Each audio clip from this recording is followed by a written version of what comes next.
प्यारे प्यारे संबंध कौन से बताए जो बहुत सुख देने वाले हैं?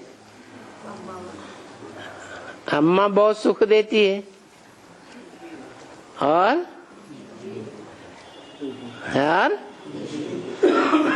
घरवाली भी बहुत सुख देती है। अगर बहुत सुख न देती होती तो कोई शादी भी न करते।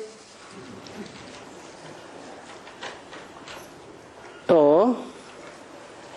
दोनों सुखदायी संबंधों के लिए बताया, अगर मर जाएं तो भी क्या करना है, तो भी खुशी का हलवा खाना है। ये नहीं कहा बप्पा मर जाए तो हलवा खाना है, अपने को सेफ कर दिया।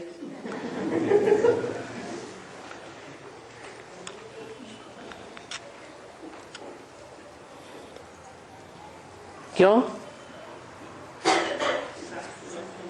अपने को क्यों सेफ कर दिया है? तो अमर है, वो कभी मरता ही नहीं है।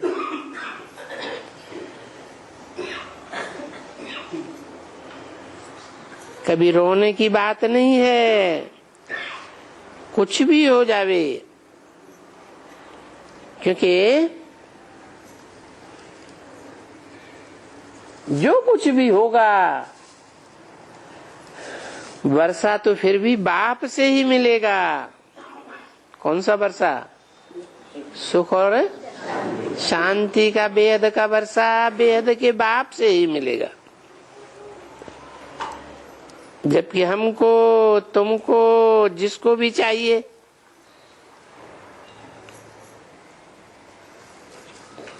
किसने बोला है? ब्रह्मा बाबा ने बोला। हमको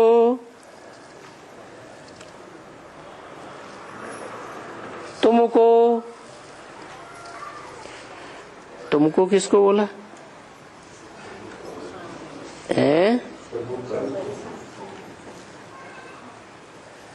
हमको बोला। ब्रह्मा बाबा बोलेंगे तो चंद्रवंशियों के लिए बोलेंगे ना। हमको तुमको, तुमको माने जिनसे सन्मुख बात करते हैं। किनसे सन्मुख बात करते हैं? अरे सहयोगी बच्चों से ही बात करते हैं ना। सबसे बड़े सहयोगी कौन बनते हैं? ब्रह्मा बाबा के दीदी दादी बनती है।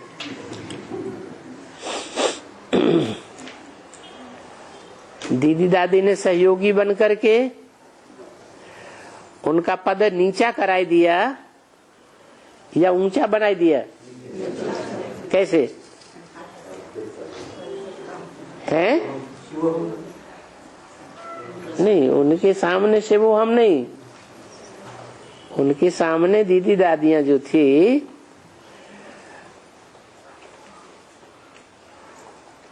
उनकी बुद्धि में बैठा हुआ था कि गीता का भगवान साकार में कृष्ण की आत्मा ही है।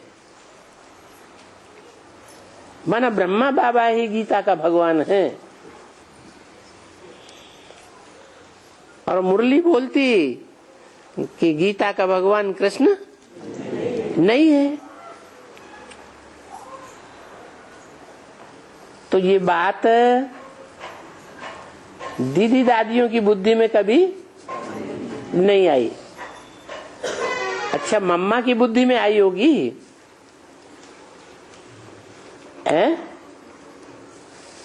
मम्मा तो बहुत मनन चिंतन मंथन वाली थी, उसकी बुद्धि में भी नहीं आई।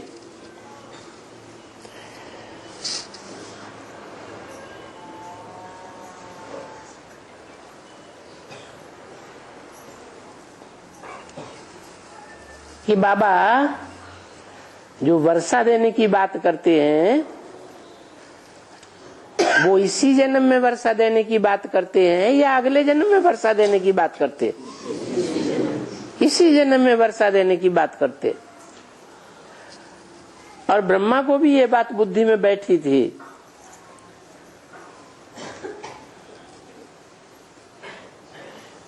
कि मैं अब इसी जन्म में जाकर क्या बनूंगा, कृष्ण बनूंगा।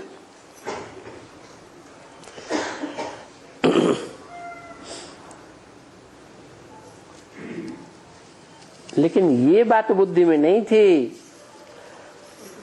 कि शरीर छोड़ करके कोई के शरीर में प्रवेश करके कृष्ण बनूंगा।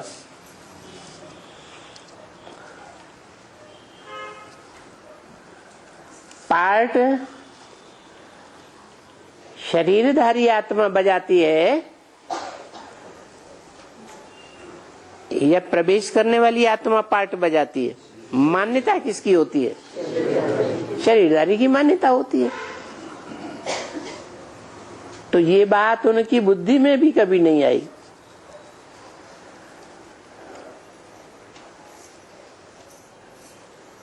क्या